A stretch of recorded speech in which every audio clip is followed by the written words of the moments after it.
Hi there, welcome to another exciting episode of Features by TaffyRue, where we get to put the spotlight on upcoming artists and creatives who are bubbling under.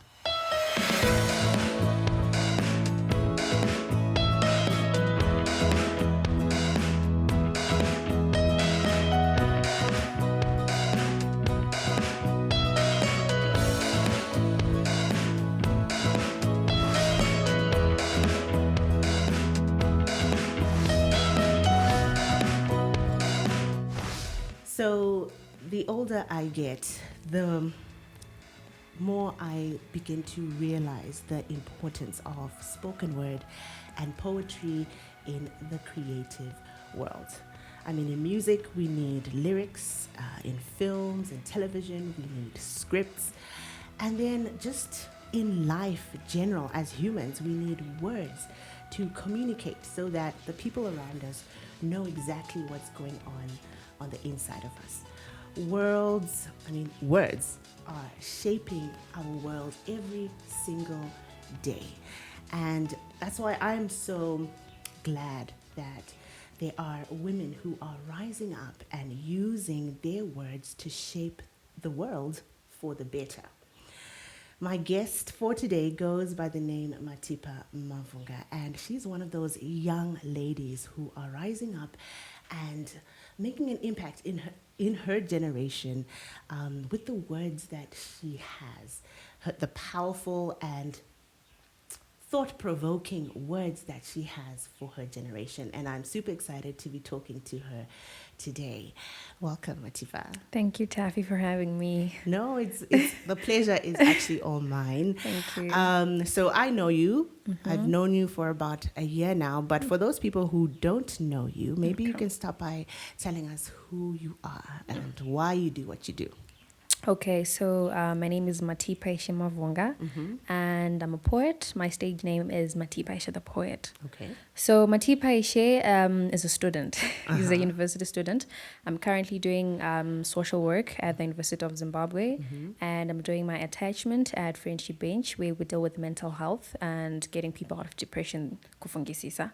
So I can say that I'm an individual who strongly believes in the power of words to change lives in order to share hope and promote love in this broken society, in this biased society we're now living in, where technology is taking place, modernity is taking place, where we're losing our culture.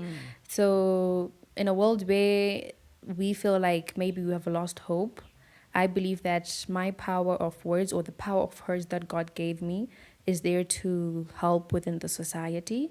And I can also say that me doing spoken word or doing poetry is not a coincidence, but I feel like it's a purpose that I feel like I feel so good when I do it, is I feel like I will be helping the few people, of course, that I might try to impact. So I feel like it's not only a hobby, it's not only a purpose or a passion, but it's also something that's in line with my career as well. Like I mentioned, I'm studying Bachelor of Honors degree in social work, and social work is basically helping the community, people of all ages, from children, the elderly, the marginalized as well.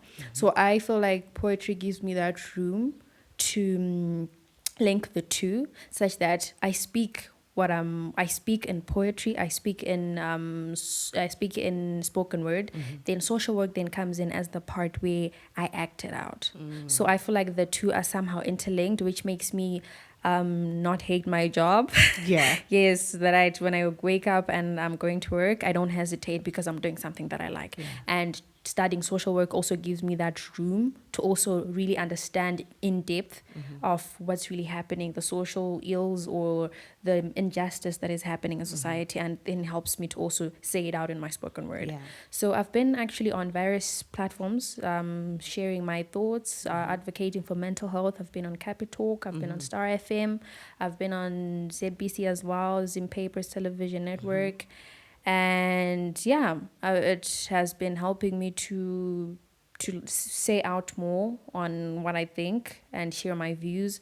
And as well as I've been on Bring It On talent show last year where we met, Yeah. And then I've also taken part in completing voluntary work. I also believe that it's not only what you say, what you can bring to the table, be it financially or not, but it's also in the humanitarian service. So I've actually done quite number of voluntary work at places such as St. Giles Rehabilitation Center. I've done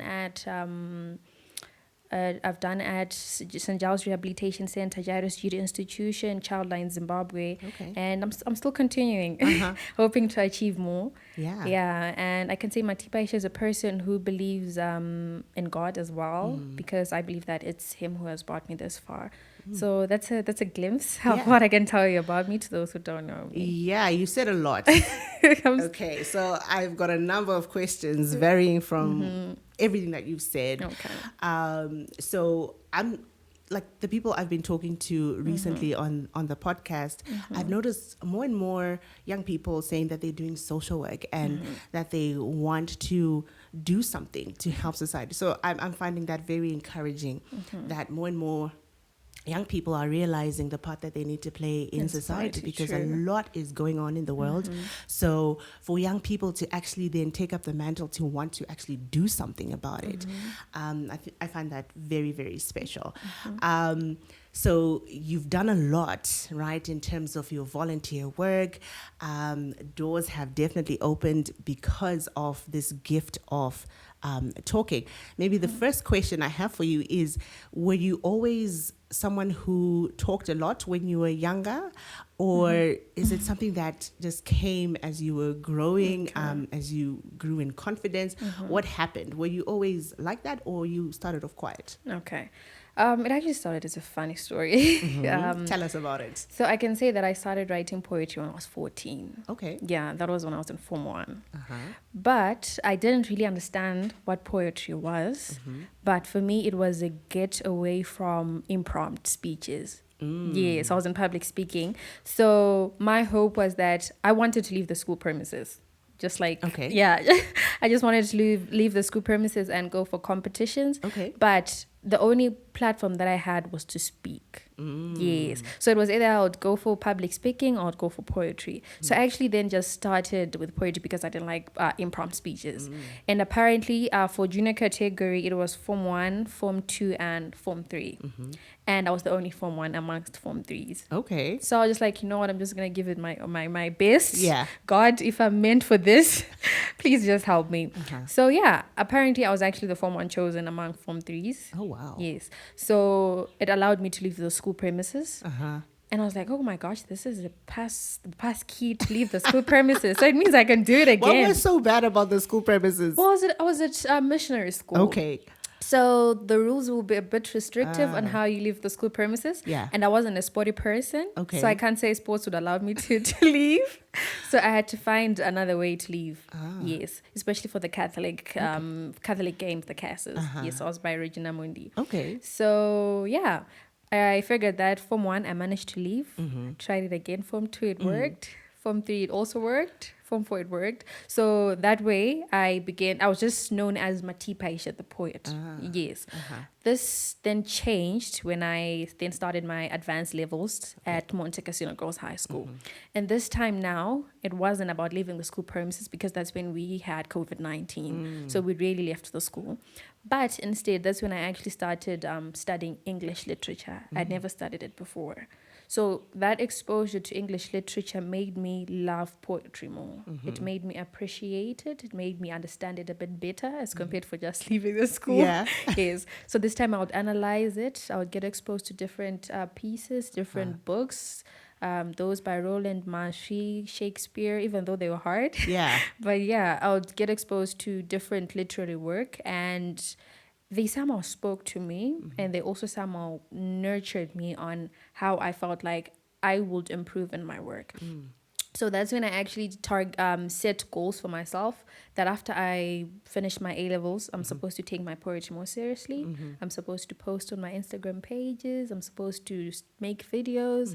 And that's how the journey seriously started to begin. Yeah. So around the time you were in upper six? Yes, when I was 19. So now that's like from 14 to 19. Yeah. So you've been doing it for quite a while now, right? So interesting. It's kind of like I think sometimes when we're growing up or when we're going through life, we don't understand why some things happen.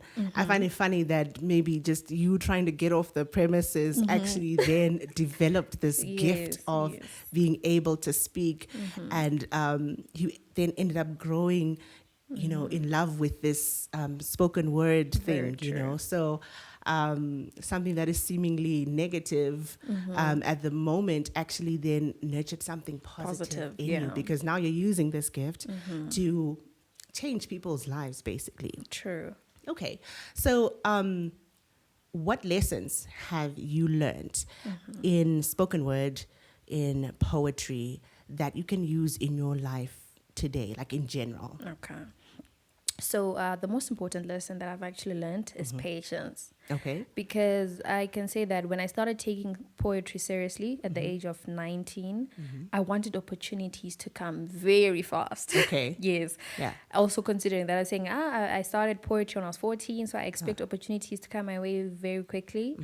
But God taught me the gift of patience. Yes. Because now with opportunities that are coming my way, I'm figuring if God gave me earlier these opportunities, I wasn't ready for them. I wasn't nurtured enough. Even up to now, of course, I feel like I'm not nurtured enough. Yeah. But it's not as better as last time. Yeah. So I actually remember when I turned 21, I received a call from Audrey Chirenje when she was asking me to perform at her event. The Chances Inc. book launch. Okay. So she was asking me how much I charge for me to perform. Then it's my birthday, and I'm thinking, oh dear Lord, I started this thing 7 years ago. Yes. But here I'm getting opportunities 7 years later. Yeah. So in my head, it was just something like, it's a very huge step, and I've really waited to start being recognized and get opportunities, not only to share my words, but also to learn from the things that I'll be attending to. So I can safely say that God really taught me to be patient. The whole journey in life has taught me to be patient, not only in my career, but even in my personal life. Yeah. I've really understood the gift of patience, that it's not just, I can't say it's a thing, but it's a gift that God gives us to be patient. And it's also a thing that we can also pray for, that God helps us to be patient. I was actually talking to my sister this morning, and I was telling her that, you know, it's so funny. When I was in Form 3, I used to take evening walks at the grounds. Okay. I would sit by myself and I'll start interviewing myself. So Matipa, Really? when did you start your poetry? I'm serious. I actually used to do that, but for me it was just for the fun of it. I didn't think it'll become a reality. So actually, it being a reality also shows how God is acting in my life, and how the patience as well is a lesson that I actually really learned. Okay. Interesting. One thing that I noticed about your story, or maybe just it took me back to my days when I was growing up. I also used to kind of like interview myself. So I thought I was the only one who did No, it. So you're I'm not. glad to find out that I'm not. You're not alone. We are safe. Yes.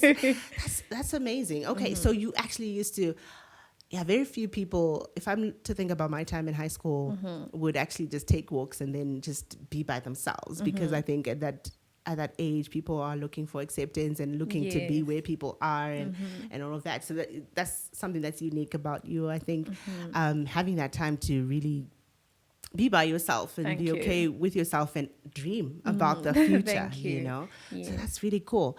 Okay, so you've mentioned that you have had what you're doing in social work and what you're doing in spoken word actually like come together, right?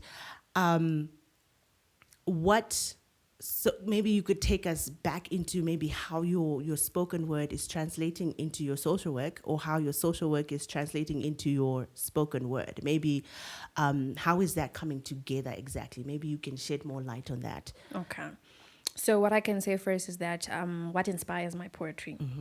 So what inspires my poetry is not only personal experiences. Some things I actually go through them, then I write them. For me, it's therapeutic. Yeah. It's a part of self-care for my mental health. Yeah. Then sometimes it's also what I see other people going through, be it with friends, just hearing other people's stories. Then I try to bring out that part of their story in a very metaphorical way, which does not indicate to them as well. Yeah. And then social ills, social expectations. For example, I can be scrolling on my phone on a daily basis, or I can just be interacting with other people. Yeah. Through those interactions or through just checking on my phone, I can see that society is somehow, in this generation that we're living in, it has somehow created a specific image that we're all supposed to fit in. Yeah. Yeah. That if you don't fit, if you're not like this, you're not living a good life. Yeah. Or you're not worthy, or you don't have purpose. So in my head, I'm thinking I might have also experienced some of these things as I was growing up. And in my head, I'm like, fine, if we're all taught to be the same, who's going to be unique? And if we can't find unique people amongst us, then what's the purpose of diversity? Yeah. With diversity comes beauty. Yeah. Yes. So I always feel like sometimes, especially if we're looking at the young generation, as we're growing up, we really face a lot of identity crisis issues. So because we already have a specific image that we're supposed to portray, we might suppress our original selves Yeah. from evoking, because we're all trying to fit in a specific corner, which limits our dreams. Yes. So I can safely say that, so my spoken word is then inspired to like share that I've been in that space before. Once you realize that it's so easy for someone to open up when someone says, I've been like this. For example, when I actually told you that I used to interview myself. Yes, You're yes. like, I thought I was the only one. Yes, yeah. yeah. So I feel like it comes back to when I write a piece, then someone says, oh, this person is actually going through the same thing. So they can relate. They can advocate for it. So I feel like in my work, when I write about a specific thing, then someone else relates to that piece. They can even post it, right? Yeah. And when they post it, someone else is going to as well relate to it, and they post. And with social media, it can easily circulate. Yeah. So I feel like it then becomes like a circle of influence. Yes, where the next person says it. Of course, with poetry, very few people understand poetry or appreciate it. So I can't say I will be able to target everybody. Yeah. But the few that I'm able to impact on would be success to me. Yeah. Yeah. So now linking that to my social work. Social work is not only about the personal life of an individual now when it comes to my poetry or my spoken word, but it gives you the social ills on a wild range of variety of things. For example, it can talk about child marriages, it can talk about even poverty, it can talk about gender-based violence. So now instead of just working that in my poetry, I'm able to advocate in different aspects.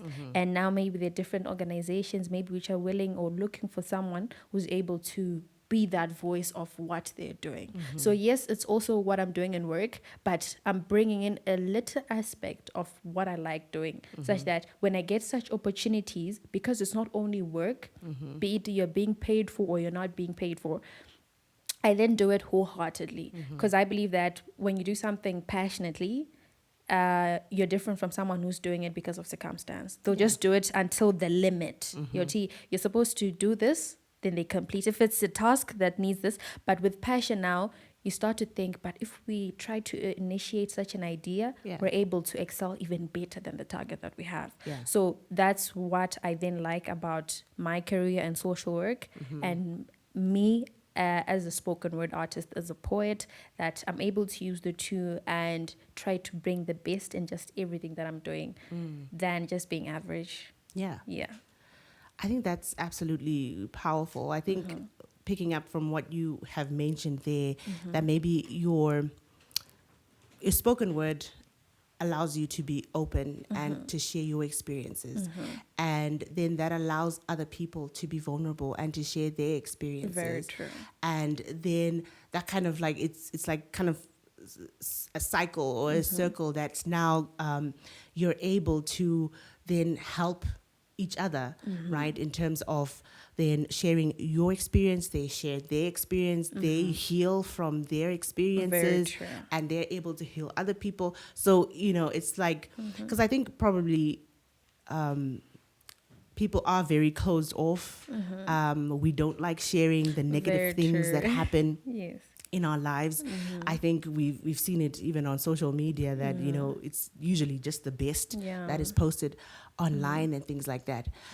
Maybe in your journey as someone who is in social work, you have maybe come across different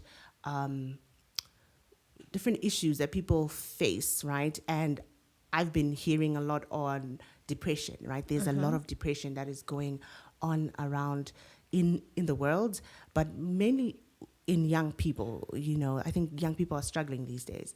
Maybe you could give me some insight in terms of why are young people so depressed these days? Okay.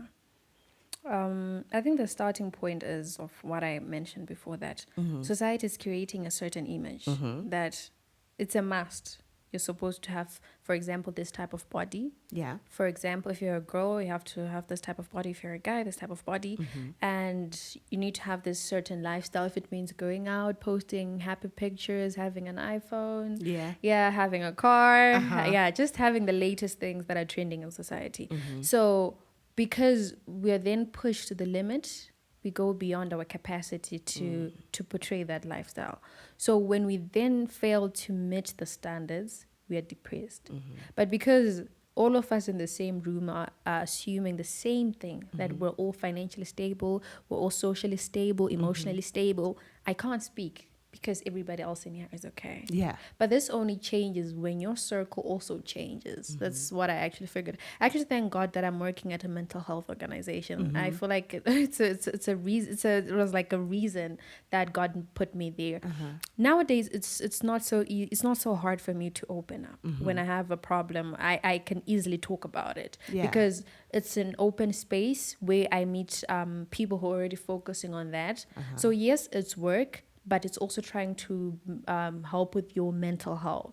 So it teaches me to create safe space for others, that sometimes just talking helps the next person to open. So I think that's the challenge that most young people face, to then open up, because they feel like the next person is okay. Yes, someone might be rich, but maybe they don't have the happiness that the other person without money actually has. Yeah. And circumstances differ. I can't really say they're the same with people, but what I can safely say is that assumption is not the key. Yeah. So sometimes and also I feel like it's lack of mental health literacy, because it was stigmatized from back then. Yeah. Yes, people now know about it. Mental health, you know, and they just laugh about it. Yeah. But you realize the person who's laughing about is the person who actually who's going through the most. Yeah.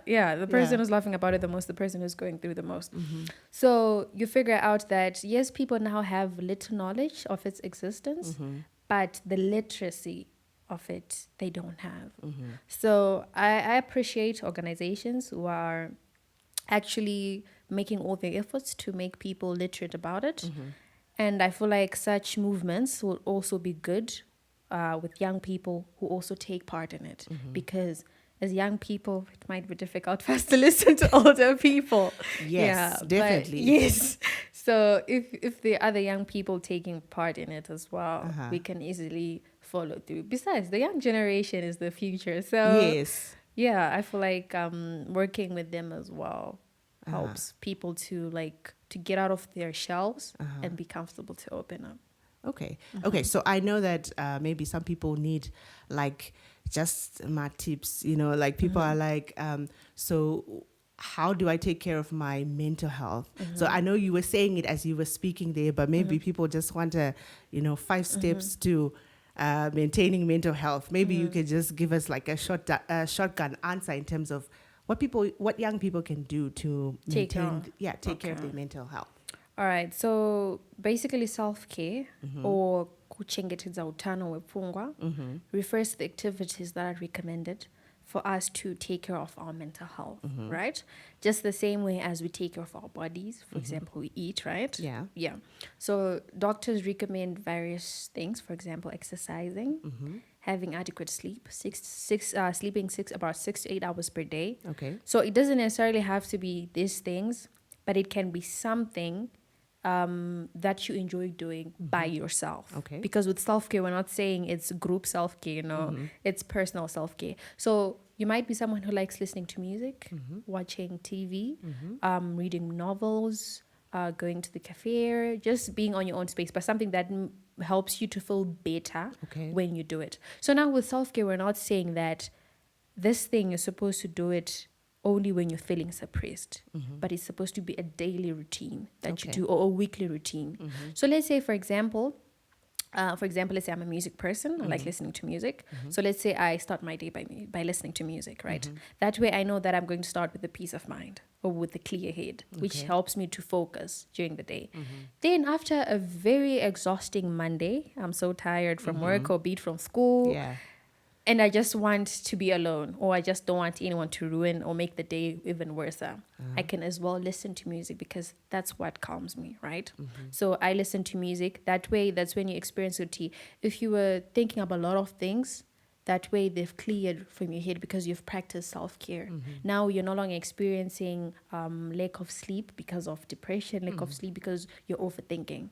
So that's when the self-care then comes into action. But because we're human, we get overwhelmed and we forget. We then say it's okay to set reminders, right? If you're going to set an alarm on your phone, a reminder on your phone, if you're going to write in your notepad that now it's time for me to practice self-care, giving time to myself. When that alarm rings, when that reminder also rings, it's going to remind you that it's time for you to take care of yourself. It's time for you to read your novel. It's now time to listen to music. Even if you're going to listen to 2 songs, it's going to be different from how you were feeling before. So that's when we forget. We practice self-care in like 5 days. Then we go like a 6 months. Then we're depressed again. We're back to square one. So yeah, that's basically what it is when it comes to self-care. Okay. Yeah. No, that's interesting. Yeah. Okay, so now we've come to the part in the podcast where we switch roles and you get to ask me some questions. Okay. I don't know if you have any questions that you would like to ask me. Okay. I can't say I have a question. I try to think of the opportunities that you give for young people, but here's an opportunity that I'm already at. So what I can actually ask is do you think there will be a possibility where there is, instead of you offering opportunities for young people, but somehow being like the center, the bridge of linking other young people to resources, be it in spoken word poetry, rap, singing, dancing, that you're not the one necessarily giving the opportunity, but you're linking them to different opportunities that they can apply for, that they can try out, that just help them to grow positively. That's a very good question. So, yes, definitely right now, obviously, we are the ones maybe creating the platform, like Bring It On, and then even the podcast where we have young people coming through. Yes. But there are some, what can I say, other opportunities that we're trying to grow outside ourselves. So, for example, helping maybe young artists go onto television, for example. And then we are trying to also like form relationships with people who hold events outside of just our little circle. But my hope, obviously, at the end of it all is to be, like you're saying, that bridge where an artist can, start maybe in at Bring It On, for example, but also end up on radio or end up on other channels and on television.